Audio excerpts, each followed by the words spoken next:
NEET எதிர்ப்பு போராட்டம் தீவிரமடைவதால் சென்னை மெரினாவில் இரண்டாவது நாளாக அதிக எண்ணிக்கையில் போலீஸ் குவிக்கப்பட்டிருக்கிறார்கள். சென்னை மெரினாவுக்குள் யாரும் நுழைய விடாமல் தடுக்க 100க்கும் மேற்பட்ட போலீசார் அங்கு குவிக்கப்பட்டிருக்கிறார்கள். மாணவர்களின் போராட்டத்திற்கு அஞ்சி சென்னை மெரினாவை மூடியது தாவேக அரசு. ஜல்லிக்கட்டு போராட்டம் போன்று மெரினாவில் நீட் எதிர்ப்பு போராட்டம் துவங்கிவிடுமோ என்ற பயத்தில் மெரினாவை மூடியது தாவேக அரசு. சென்னை மெரினா கடற்கரையில் மாணவர்கள் திரளாமல் இருக்க தடுப்புகள் அமைக்கப்பட்டு போலீஸ் குவிக்கப்பட்டிருக்கிறார்கள். அண்மை செய்தியாக பார்த்துக் கொண்டிருக்கிறோம். நீட் எதிர்ப்பு போராட்டம் தீவிரமடைவதால் சென்னை மெரினாவில் இரண்டாவது நாளாக அதிக எண்ணிக்கையில் போலீஸ் குவிக்கப்பட்டிருக்கிறார்கள். சென்னை மெரினாவிற்குள் யாரும் நுழைய விடாமல் தடுக்க 100க்கும் மேற்பட்ட போலீசார் குவிக்கப்பட்டிருக்கிறார்கள். அண்மை செய்தியாக நாம் பார்த்துக் கொண்டிருக்கிறோம்.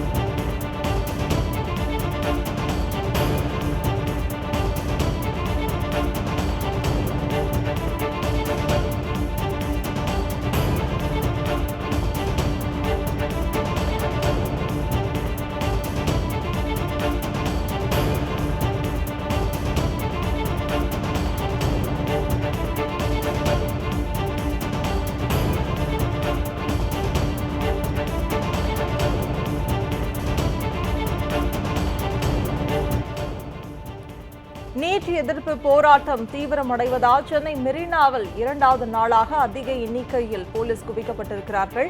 சென்னை மெரினாவுக்குள் யாரும் நுழைய விடாமல் தடுக்க 100க்கும் மேற்பட்ட போலீசார் அங்கு குவிக்கப்பட்டிருக்கிறார்கள். மாணவர்களின் போராட்டத்திற்கு அஞ்சி சென்னை மெரினாவை மூடியது தாவேக அரசு. ஜல்லிக்கட்டு போராட்டம் போன்று மெரினாவில் நீட் எதிர்ப்பு போராட்டம் துவங்கிவிடுமோ என்ற பயத்தில் மெரினாவை மூடியது தாவேக அரசு. சென்னை மெரினா கடற்கரையில் மாணவர்கள் திரளாமல் இருக்க தடுப்புகள் அமைக்கப்பட்டு போலீஸ் குவிக்கப்பட்டிருக்கிறார்கள். அண்மை செய்தியாக பார்த்துக் கொண்டிருக்கிறோம். நீட் எதிர்ப்பு போராட்டம் தீவிரமடைவதால் சென்னை மெரினாவில் இரண்டாவது நாளாக அதிக எண்ணிக்கையில் போலீஸ் குவிக்கப்பட்டிருக்கிறார்கள். சென்னை மெரினாவிற்குள் யாரும் நுழைய விடாமல் தடுக்க 100க்கும் மேற்பட்ட போலீசார் குவிக்கப்பட்டிருக்கிறார்கள். அண்மை செய்தியாக நாம் பார்த்துக் கொண்டிருக்கிறோம்.